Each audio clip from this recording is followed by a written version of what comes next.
From the IMTV Wave Channel 5 studio at Greenville Senior High School, home of the Greenville Green Wave, the Greenville Veterans Memorial Park and Digital Library proudly presents Never Stop Serving.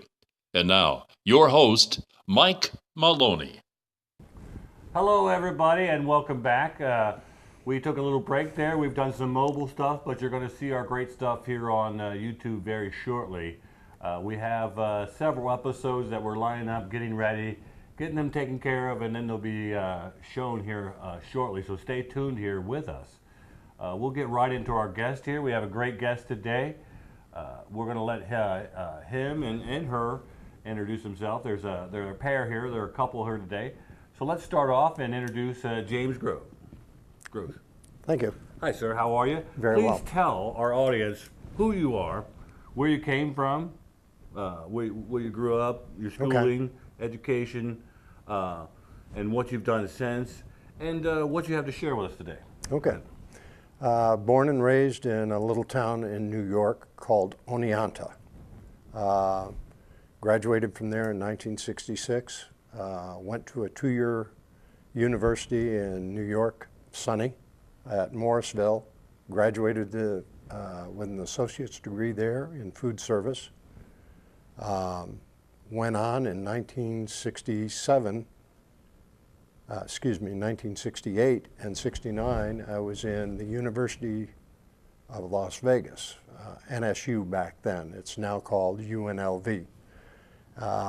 Was there for a year and couldn't afford it. So I had to go back home.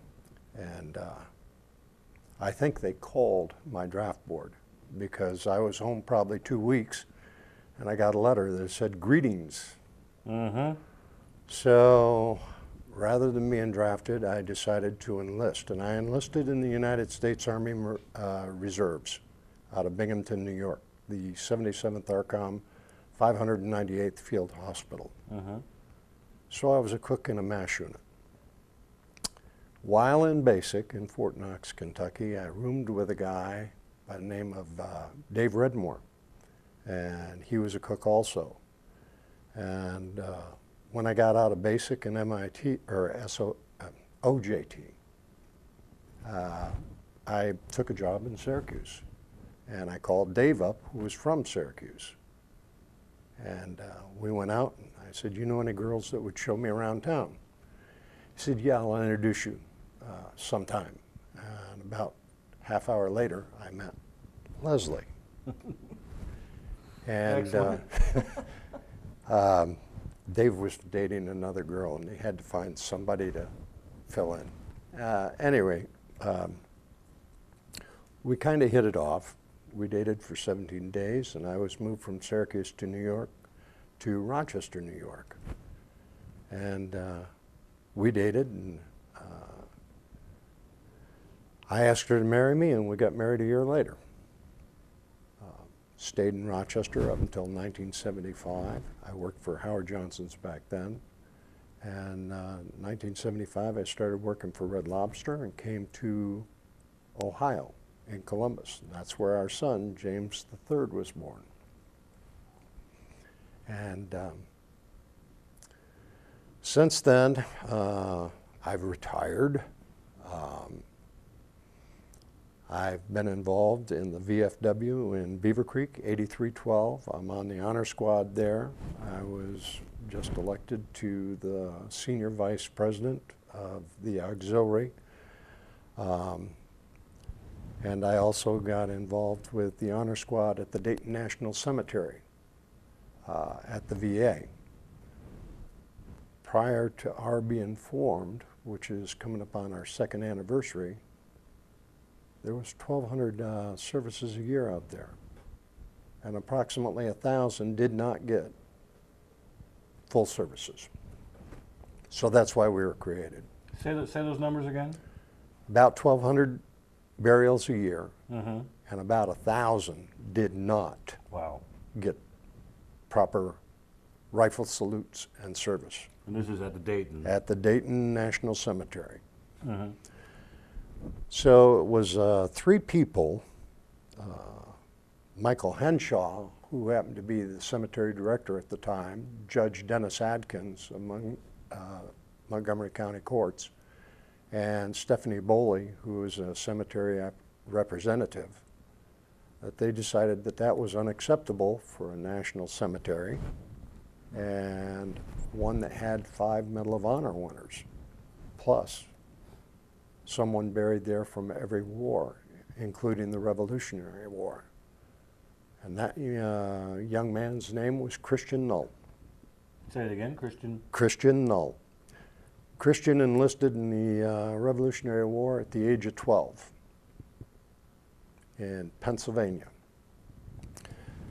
Where he was buried was not taken care of. It was a private cemetery, and so the Dayton National Cemetery decided that he deserved a place of honor.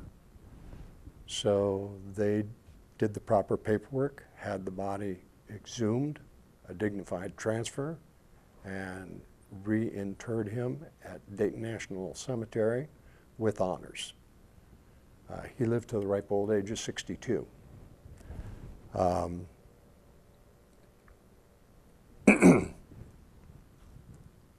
We sure could use some more help. Right now, we have about 25 guys.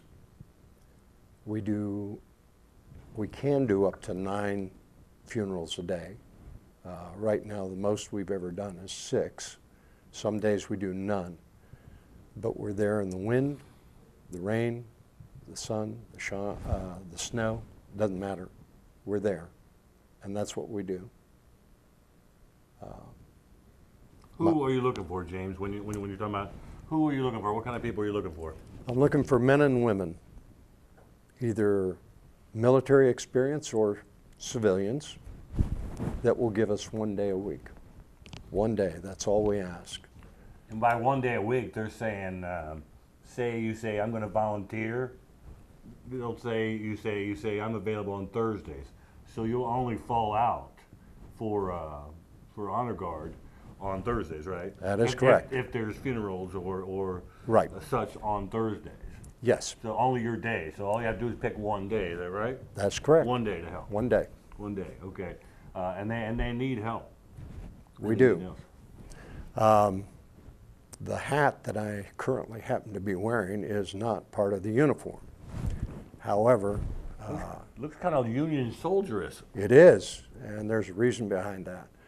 The Dayton National Cemetery was founded in 1865 by President Abraham Lincoln, not too long before he was assassinated. First burial in the Dayton National Cemetery, ironically, was September the 11th, 1867. So we're about to celebrate 150 years. And to honor our 150-year anniversary, as the commander of the Honor Squad, I thought that it would be appropriate to pay homage to our roots. And so we are going to start wearing the Civil War kepi hat up until October. Mm-hmm. Yeah, I'm glad you mentioned Abraham Lincoln because he started a lot of things that people don't realize for veterans. He actually started the Veteran Services Office. He did. When he created Dayton, there was 3 services or soldiers' homes created. First one being Augusta, Maine, second one Milwaukee, Wisconsin, and the third was Dayton. Dayton was the biggest one at the time because there was nothing west of the Mississippi, per se. Territories, yes, but that was the crown jewel. Right, right. Okay, sir, what else do you do now? Is that it? Does that keep you busy enough? Or? I'm sure that's enough. I just want to make sure we cover everything. Well, in addition to that, my wife and I are, my wife is also involved in the auxiliary at the VFW. Mm-hmm.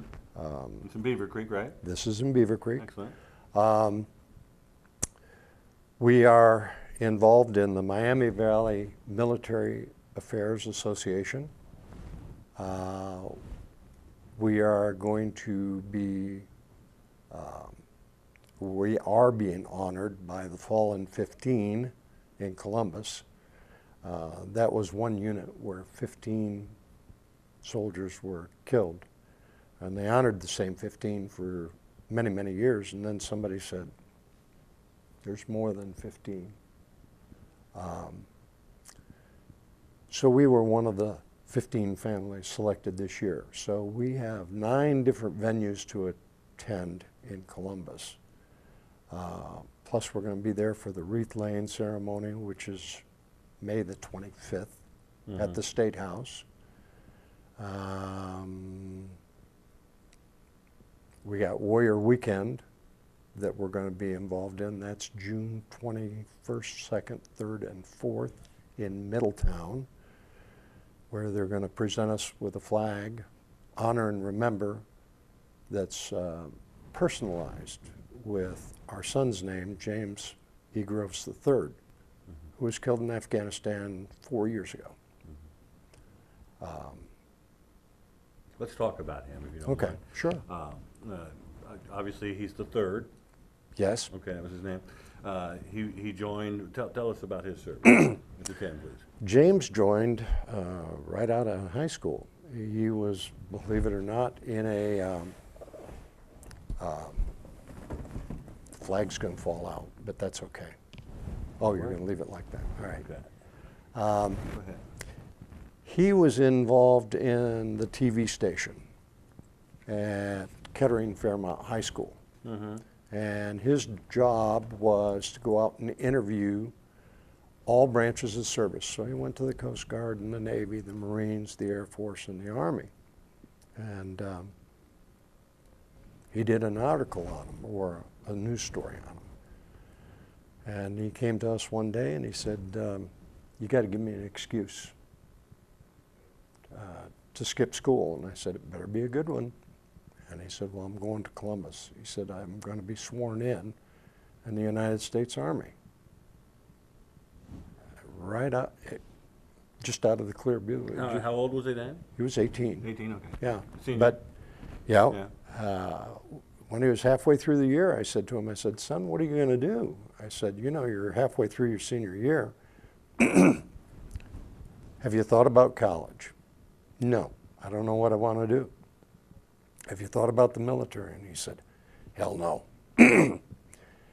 But it just surprised me that by doing this interview process, the Army was the best thing for him. So he enlisted, and he started off in military intelligence. Uh-oh. Don't get me started. And yeah, he went. agreed it's an oxymoron. Yeah, and don't get me started. Yeah, and he started. He did his basic in the same place I did, Fort Knox, Kentucky, and then went to Fort Huachuca in Arizona for MI. That's where them intel guys That's go. right. Huachuca, okay. And then his first deployment, or from there, was South Korea. And What base, you know? Casey. Casey. Camp Casey, TDC, Yes. that's right. And I think he did a little time at Red Cloud. Yeah, okay. So CRC. we were glad to have him come home because our phone bill was $500 a month while I was there. Oh. He used to What year- call what and year was this? What? this would have been 95. That was about Yeah. right. Okay, all right. And he would call and he wouldn't say anything. He said, just talk. Talk about the weather. Talk about anything. I think it might have been kind of homesick. Yeah. But So that was his first duty station. that was his Korea. first duty station. Oh, bless his heart. Bless his heart. And then from there he went to Fort Drum, which was a camp when I was in the service. Fort Drum, New York. Right. 10th Mountain? 10th Mountain. Mm-hmm. And from there he went to Fort Carson, Colorado. After he did air assault at Fort Drum. Yeah. He decided he wanted to get into air Air assault. assault, okay. Yep, he So did that. he did air assault at Drum. Air assault is repelling out of helicopters. On a rope. On a For rope. those of you that don't know. Okay. And met a wonderful girl out there, Katie Nielsen, and he had to come home for one of his buddies' weddings on September, right around Labor Day. And he said, hey, he said, I'm coming home for TJ's wedding. Can I bring a friend? And I said, sure. And so, okay. A week later he calls and he says, we'll be coming home next week. And I said, okay. And he said, I'm bringing a friend. I said, okay. And he said, it's not a guy. And I said, okay. We can pick up on signals too, you know. Yeah, and so met this girl. We had no idea who she was. And so he says, what are you guys doing? Labor Day weekend. And I said, and Leslie said, you want us to go to TJ's wedding with you? And he said, no. And Leslie said, you want us to go to your wedding? Yeah. That would be nice. That's how I Mom. cracked it on you. Huh? Exactly. So we'd not even met this girl yet. So, but she's a lovely, lovely girl. And she was a great lady. So they got married. And they went from Fort Carson to Fort Campbell, blessed us with our first grandson. Guess what his name was? James. Uh-huh. The fourth. The fourth. Excellent. Exactly. Excellent. And good kid. And then from Fort Campbell, he decided he wanted to fly. Helicopters. Exactly. And that's when he got to be a pilot, and that's what he flew. It's an OH-58D. Uh-huh. And that pumpkin up on top can come up above the hills, and it has thermal imaging and stuff Right. like that. So And sights and so forth. exactly. Yeah. And so he can look out and see what's going on, and then call in the Blackhawks, the Right. Apaches, and Light up targets. Yeah. exactly. It is armed. It does have 7 air-to-ground missiles on it, plus it has a 50 that wherever he looked, it would direct and fire toward wherever he was looking. Plus they had rifles in the helicopter, kind of like the police, I guess, up against the dash. I don't know too much about that. Plus they carried 45s if they ever got on the ground. So, and it was a 2-man helicopter. So, but that's what he was How flying. did he end up in those? Do you know? Is that what he picked? That's the one he wanted, as opposed to the Apache, and I don't know why he chose that, but It's the smallest, and he was It's a faster one too, the longbows. at the limits, height-wise and weight-wise, for that helicopter. yeah, he's a big boy. Okay. He was 6'4". 6'4", how many pounds? Roughly. He 240. fluctuated. Yeah. Depending on Christmas or not. Uh, Okay. Can we talk about what happened to him? Sure. Will you talk? Yeah. James was deployed to Iraq twice, and he was flying the OH-58D in Iraq twice.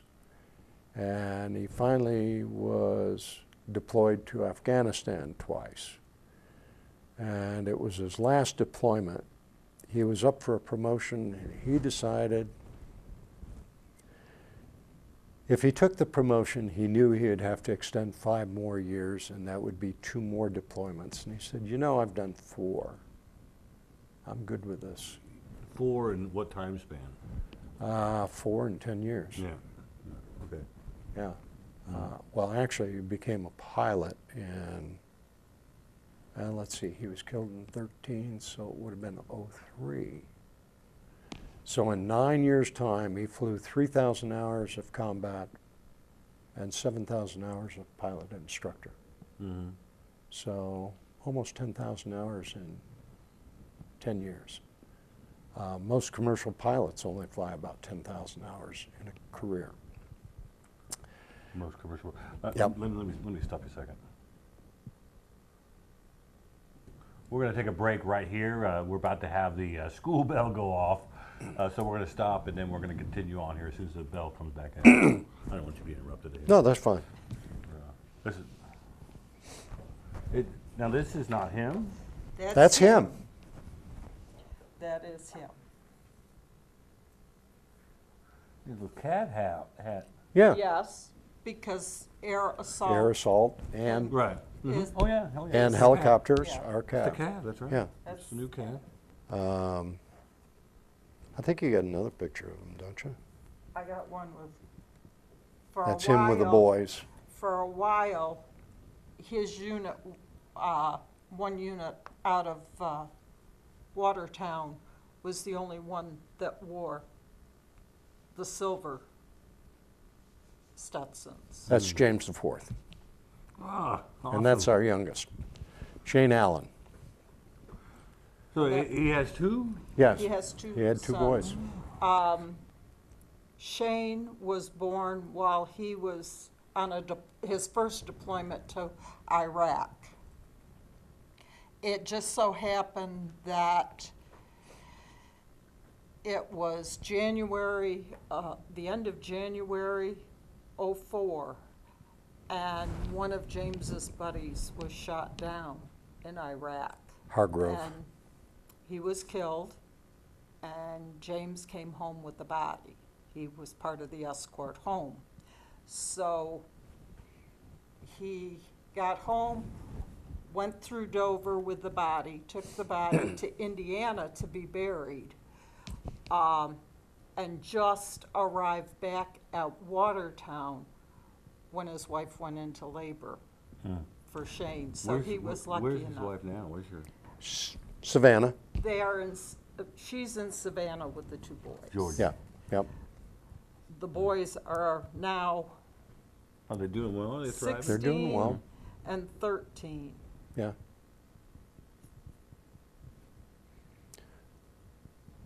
They were That married picture was just before he was deployed the 15 last years. time. To Afghanistan? Yep. I thought the bell was going to go off. Oh, maybe I'm a couple minutes early. All right.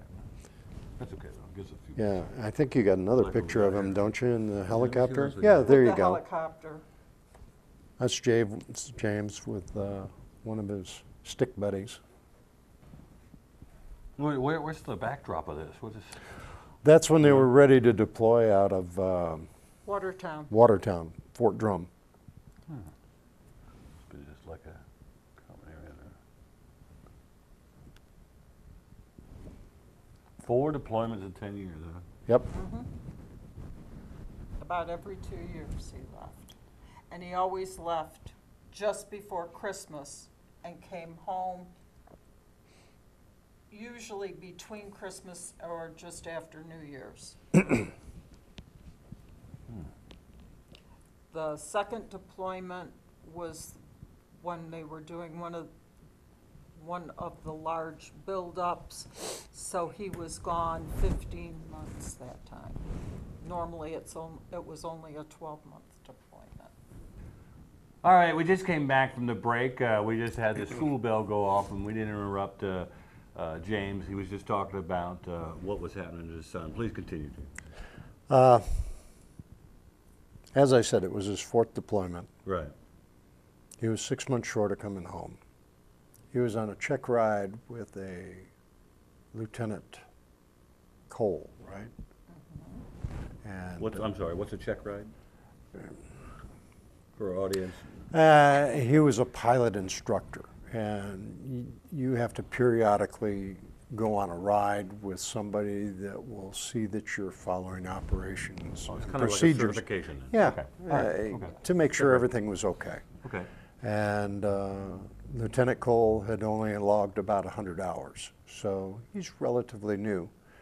And they were doing a live fire on one of their ranges, and they had just made a pass, and they were circling around to do the second run, and fuel pickup unit quit On the chopper. on the chopper Mm-hmm. when there's no fuel. Right. Apparently, it was a problem with that particular helicopter. That helicopter has been used since Vietnam, actually. The fuel pickup units used to fail at about 1,000 hours, and they said, well, we'll change them out at 750. And then they started failing at 600 hours, and they said, well, we'll change them out at 500 hours. Then they started failing at 400 hours, and they said, well, we'll change them to 250. And that particular unit had 162 hours. And James was killed. The Lieutenant Cole survived,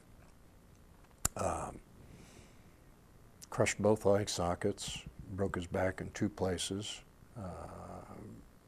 broke I don't know how many ribs, bruised his lungs, his heart, his kidneys, his liver, his pancreas, broke his pelvis, broke his legs in 3 places. He doesn't remember anything of the accident, which is probably a good thing. Yeah. Do you remember going down and all that, or no? Yeah, he doesn't. We haven't talked to him. Yeah. We met his parents at James's funeral and visitation. Nice people. He's going to need a lot of work for a long time. He's probably as good as he's going to get. He's in a wheelchair. Lucky to be alive. So. When did you find out, sir? How'd you find out? It was the 13th of March. I had come home. I was working at Lowe's at the time, and it was just before excuse me, the 16th. 2013, right? It was 2013, yes. I had just come home from work from Lowe's, and I've retired from there now, a couple of years. And I had set my phone for the next morning, which was Sunday, to get up to go to work. We had just finished having dinner, and Leslie was cleaning up in the kitchen, and I turned TV on, and the doorbell rang. And we have kind of a stained glass type door, and I could see officer's uniform. I said, Les, we have officers. At the door? At the door. She said, open the door. And there was a chaplain, I think he was a captain, and another officer. I have no idea what their names were. And they came in. They asked me if I was the father of James Groves III. I said I was. They asked Leslie if she was the mother of James Groves III, and she said she was.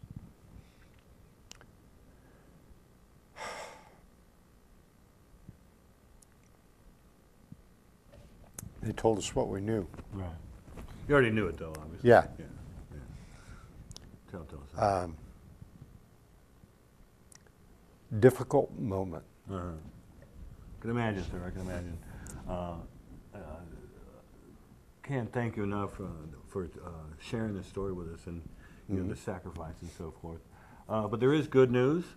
You mentioned one grandchild. There's actually 2, right? Yes. Let me see that picture. Let's hear. And they live in Georgia, right? Yep. Right. Okay.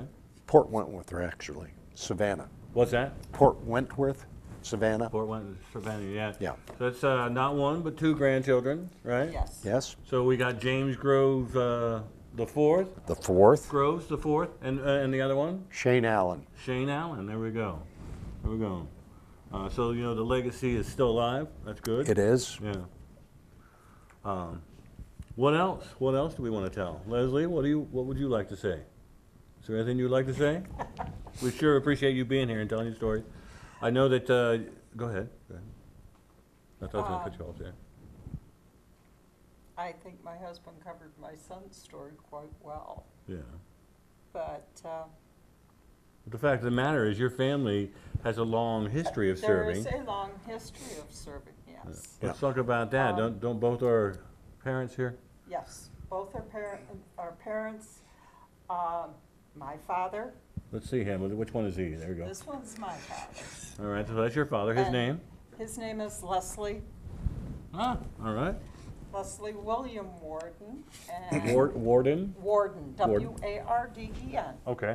And he was born and raised in Owasso, Michigan. Uh-huh. Attended school there, graduated, started college, and he started college in 1928. So he only went for about a year and a half before financial problems started to come up because of the Depression and Right. all. So he enlisted in the Michigan National Guard and was in Michigan National Guard within about 8 years, I think it was. He moved to upstate New York and went to work for Remington Corporation. And World War II broke out, and he enlisted in the Army. Dad served in Algeria and North Africa and up into Italy. That's rare. That's rare service there in And Africa. he was a company clerk So that was ultimately... because he could type. Yeah. So- At that point in time, a lot of men Didn't did type, not have typing skills. Skills, that's right. He could type, so consequently he was their company clerk. And when MASH came out on television, he always kidded that he was Radar Radar O'Reilly. He could wheel and deal like Radar did. Yeah, yeah. But he was injured in Italy and shipped home and discharged Do you know? back in the States. Do you know when that was in Italy? Any chance? Do you know that? I don't know exactly where. All I know is he said he was riding in a troop transport. They hit a landmine and the truck, of course, blew up. In Italy. And he woke up pinned under the seat.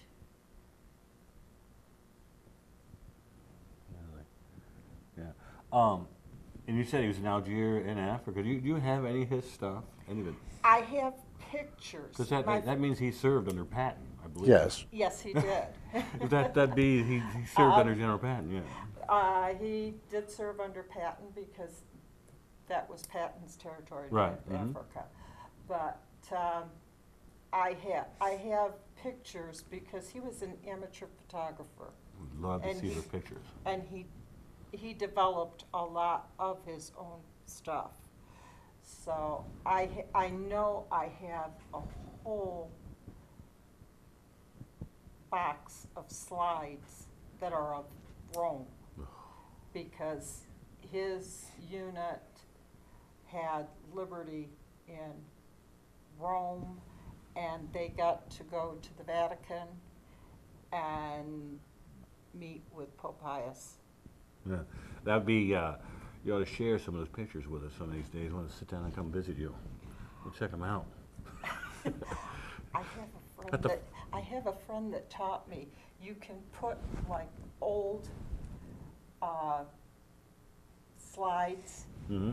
on a copier and it'll print out the pictures. Either way, we'll be happy to take And those. I would like to sit down and do it just so I could actually see some of the pictures again Right. because Be something, I bet.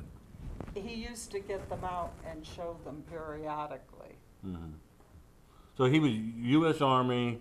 He was the Radar O'Reilly.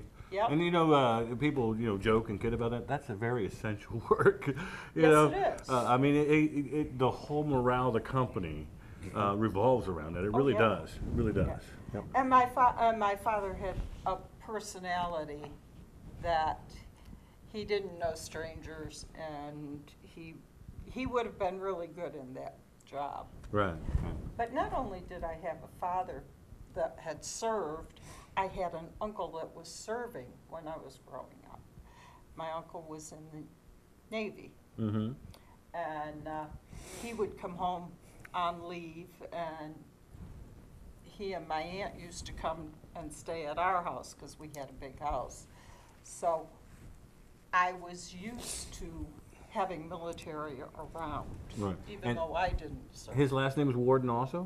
My uncle's What's his last name is Faxon, Faxon. Oh, and what was the first name? Francis. Francis. All right.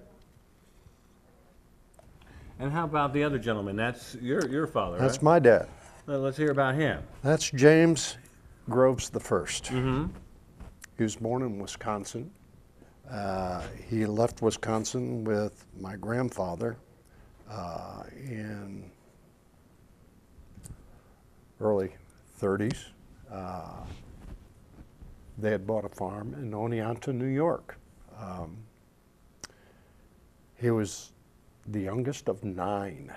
Mm-hmm. He enlisted in the Army in January the 12th, 1945, along with his older brother, my Uncle Ray, and a high school buddy, Eddie Sutton? Is that- Yes. Yeah, Eddie Sutton.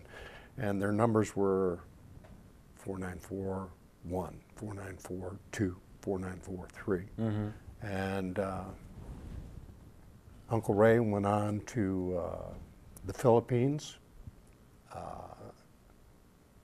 Eddie went to France and Germany, and Dad went to Okinawa. We're doing a little research on Dad because I know that the Battle of Okinawa started the 1st of April and it ended about 90 days later. And Dad was there at the tail end because the battle was over. But I do remember Dad saying, because I saw his uniform and he had a patch sewed on that was cross-stitched, which is unusual. And I said, "Why did you do that?" And he said, "I didn't do that." He said, "That was one of the Japanese prisoners that I was guarding did that because they had nothing to do." I said, "Okay." And he talked about being on a troop ship in a typhoon, and I suspect it was the USS Oneida. And the reason I suspect that was I had just finished reading the book Killing the Rising Sun by Bill O'Reilly. Mm-hmm. And they talked about the USS Oneida, how it had left Oregon and went to Hawaii and then went to Okinawa. And Dad was probably one of the groups that was slated for the invasion of Japan, which was supposed to be about November 8th or 10th of 1945. But fortunately, or unfortunately, the first bomb was dropped on Hiroshima, Mm-hmm. and a few days later, Nagasaki. Mm-hmm. And it was September the 2nd, 1945, that Japanese surrendered on the USS Missouri. Mm-hmm. Probably saved his life. Estimates are that had the invasion taken place, U.S. casualties somewhere around 1 million, Million. Mm-hmm. and somewhere around 1 million for the Japanese also. Mm-hmm. So I think Harry Truman did a hell of a thing when he made that decision. Difficult decision to make, but Yeah. saved a lot of people. Absolutely, absolutely. I wanted to illustrate something. I'll just bet, and I'm shooting in the dark. I don't know anything about their histories, but I'll bet both these gentlemen, I'll bet you both of them never stopped serving. I'll bet you both after they served their country continued. I don't even, I can tell you this blindly because of veterans, the way it works. Blindly, tell me I'm right. You are. Yeah. Her Go ahead. dad, You first. My father was a Mason, Mm-hmm. did a lot For the community? for the community. He was also a Shriner. Upstate New York, our area supported the Shriners Orthopedic Hospital in Springfield, Massachusetts. Mm-hmm. And my father did a lot of fundraising and everything through them and through the Masonic Temple Mm-hmm. for the kids that the Shriners treat. Yep, and yours, sir? Dad, excuse me, Dad was a farmer. He went back to the farm, and when he got back after the war, 125 acres of land was overgrown so that there was only 9 acres of tillable land. So Dad and my grandfather cleared the land and took it back to the 100 acres of tillable land, left 25 acres of woods. He was very active in the church. Mm-hmm. Like all people that serve, even for a short period of time, that short period does not end their service. That's right. They're always a soldier, they're always a sailor or a Marine or airman or Coast Guard. They always are, the rest of their lives. Dad and her dad, as I, continued to serve as neighbor, Mm-hmm. friend, grandfather, father-in-law, brother, Yes. uncles, people to look up to and leaders of the community. And that's what it's about. That's right. The legacy of service and Absolutely. and serving your community. You know, whether Exactly. you're doing it in the national level, in the military, or at the lowest level of the community. Yep. One other thing you have here that I haven't asked you about yet is I believe that's an award there. What do you have there? That is my son's Bronze Star Maybe we see that there. that he was awarded. He was awarded the Bronze Star. Uh-huh. There it is, folks.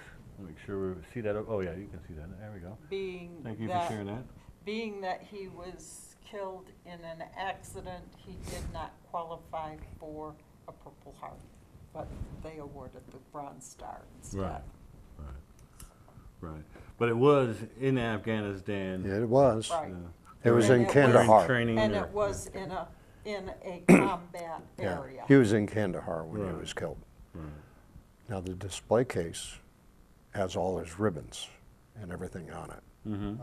If you'd like to open that up, lay it down. Yeah, let's lay it down here. And You then- handle it here. I don't want to. No, it's no big deal. Lay it down and you have to, It's just a magnet. One thing I did want it's to. a tough magnet. There we go. Oh, there we go. Oh, that's very nice. Very nice. You all see that? That's his shadow box there. His flag is in there. Obviously, that's his flag, right? Yep. Yes. His flag's in there, and there's the shadow box. Very nice. His rank is in there. He was CW3. Mm-hmm. his- Chief Warrant Officer 3, for those of you who don't know that, that's the warrant officer. Yeah, he has, all the ribbons are the different campaigns he was in. His wings are in there. His air assault badges is in there. Yeah. And so he had been in it 10 years. He went in 2003, and is that right? No, he actually enlisted in '94, Oh. August of '94. all the way through. Oh, but he'd been flying since 2000. He's been Right. flying since Okay. 2003. Right, okay. Yes. What happens is the warrant officers aren't part of the actual Army. They are part of the reserves. So from '94 to 2001, he was in the Army. Right. Regular, yeah. In 2001, he was sworn in as a reservist on active duty so that he could have the rank of CW and he could fly. So all the newspaper articles and all said that he joined the Army in 2002. Well, okay. But he, I see. Yeah, he, I got it. when he was killed, he had 18 and a half years of Years in. service. Yep. That's what surprised me. He talked about getting out right at 18 because he could have retired, right? Or Yeah, the plans had been made. He found a school not far from Atlanta that would take his life experiences in the Army and the different courses that he had taken online, that they would give him his BS pretty much, and he had decided that that university would take him as a medical student, and he was going to be a dentist. And he said, I'll be a dentist on the post. He says, 5 days a week, weekends off, holidays off, 9 to 5. Got it made, yeah. but never came to be. I wanted to follow up a little bit. His unit. What unit was he in Afghanistan? He was attached to the Marne. He was assigned to the 3rd Squadron, 17th Cavalry Regiment, 3rd Combat Aviation Brigade, 3rd Infantry Division at Hunter Airfield.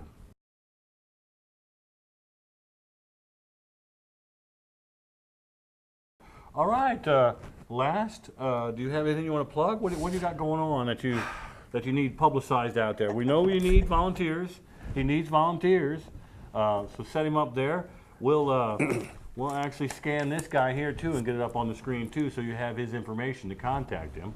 All right. Yep. So we'll get that info up there. So you're able to contact him. Actually, your phone number's not on there, but we'll get his phone number Well, up there the phone also. number is on. All right, volunteer service. We'll make sure that Yep. gets up there. On Phone the number's screen. on the back of the card there. And you know, for some reason, say you don't have any time, but you know, you got a checkbook. They'll take checks too, right? They'll Absolutely. always take checks. Yep. Well, last year, if you follow the show, last year we had Judge Atkins on, who actually you really? referenced there. Yeah. Yeah. We had him on the show here. You know, talking about looking for Good man. volunteers. Yeah. So continue. We continue to need volunteers for him. Yep. What else you got here, sir? Well, June the 24th of this year, we are having our 2nd annual motorcycle ride, which is a fundraiser for the Dayton National Cemetery Honor Squad. Good. That money is utilized for uniforms. We are a 501c3 organization. We get no funding from the federal government or from the VA. It's strictly through donation. When we started this endeavor, we were on a shoestring, and we have struggled and struggled and struggled, and we've done well. We still need volunteers, and we need more uniforms, which the donations would help. So if So you you're said- into bikes, You said 1,000. You said 1,000 were being buried without honors. How many now? how are Well- we doing with that? we have not missed a service Well, that's awesome. So we have in none. 2 years, exactly. That's the good news. Help them out, everybody. Help them out. The bad news is they have opened a second shelter. And so we are slated to do between 1,500 and 1,800 services a year. What do you mean second shelter? What does that mean? Um, Another guardhouse, or? no, I know you guys hang out at the guardhouse there or something, right? You're right. Yeah. When a family comes in, there is a shelter. It's an open air shelter. Has a roof on it. There's seating there. And the honor squad is lined up. The family comes up with the cremains or the casket. And we do the honor by a rifle, present arms as the casket approaches. And then we go through the firing sequence. And once that's done, DOD will present the flag, and then we present 3 shell casings from the firing, and that's given to the family. They have opened up a second shelter. We used to do a service every hour.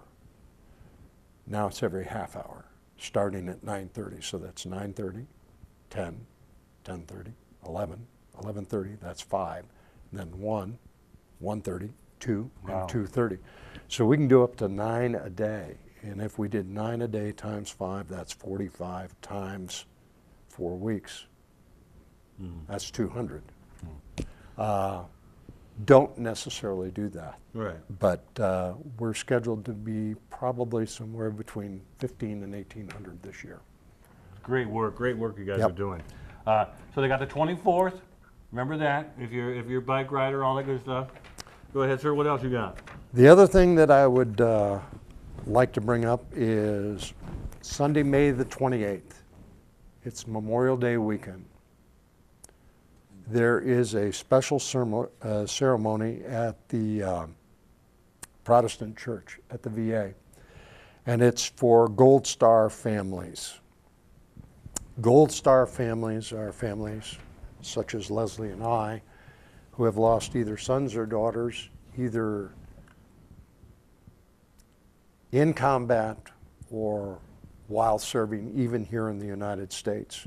Case in point, the young man that was killed in Chattanooga, Tennessee, at the recruiting station, his family's a Gold Star. Absolutely. Absolutely. Even though he was not out of the country.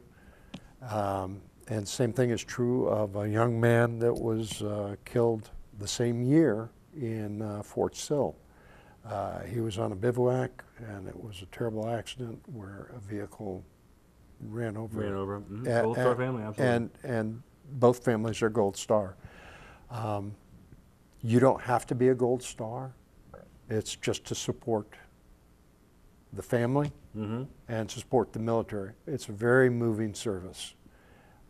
Last year was the first year Leslie and I attended, and hopefully we'll have more attend this year than we did last year. And that's on 3rd Street? That's on 3rd Street. Indeed. Yep. Oh, the medical. At the VA. It's at the Protestant Chapel. All right. Okay? All right. I can't thank you guys, both of you, very much for being here and telling the story and honoring James. You know, you continue to honor him with your legacy and the way you guys never stop serving. And we really appreciate it. We really appreciate it. And we're thinking about you. If there's any way we can help you, let us know. Sure. I will definitely bug you later because I would love to see what you have there from that trove we're talking about. I have to find some. That's what we're all about. We're all about finding those treasures, and you know, there's pictures out there that people maybe have never seen that would have amazing historic value if they saw it. And see, one thing, I don't know who any of the other servicemen are in the pictures.